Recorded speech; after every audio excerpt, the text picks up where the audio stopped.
Hello again, and welcome to another episode of Merkon's Musings, a Star Wars action figure review. And today we're looking at, you guessed it, Star Wars action figure collector cases from The Empire Strikes Back. So these things are my favorite. I love the original A New Hope Star Wars action figure collector case. The vinyl ones carry 24 action figures. So this is The Empire Strikes Back.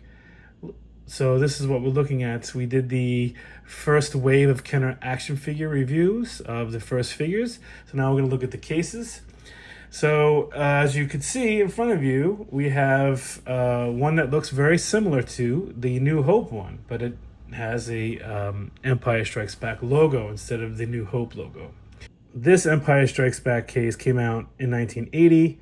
It was a stopgap for Kenner because they didn't have new artwork yet to create a new vinyl action collector case. So they used the New Hope artwork and they slapped a Empire Strikes Back logo on it and they put it at the bottom left corner. And that was just to hold people over until they could get the artwork for the new ones. And this figure case is, just like the other figure cases. It's vinyl. It has a button snap, and it has two trays that hold 12 action figures each. And on the reverse of these trays, it has these little pegs that you can stand your action figures on and show off your collection. So this is much like the other one. It just has the Empire Strikes Back logo on it, just because they couldn't get some new artwork. The insert for the transition vinyl action figure case was pretty cool.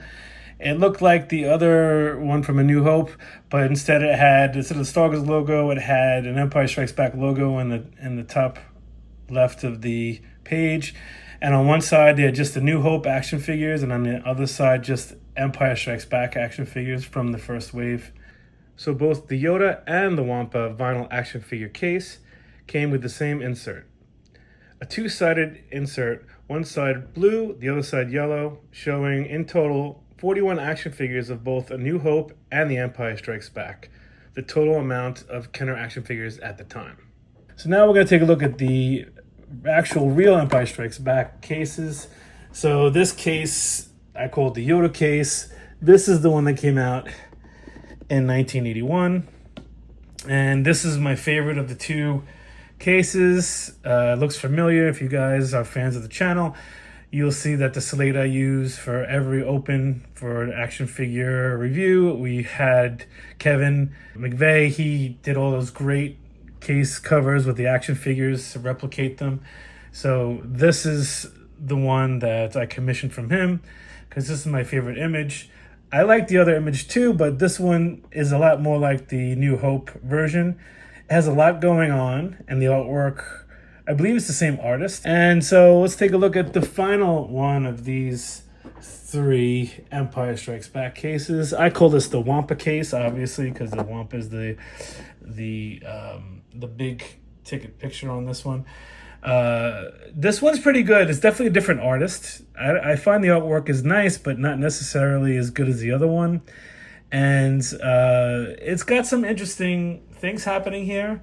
I feel like the other ones were more planned out. Like this seems a little bit disjointed in a way, to me at least. But it has some really great images. What's interesting about this one is the logo's in the center, whereas the other one for Empire was up in the right corner, and then you had the other one for the transition was down here. So it's interesting how they moved the logo all around, but I like it in the center. I think it's much better that way. So with that said, that's this episode of Merkon's Musings, talking about Star Wars Empire Strikes Back vinyl collector carry cases. And I look forward to seeing you next time. I'll have another episode for you soon. Thank you.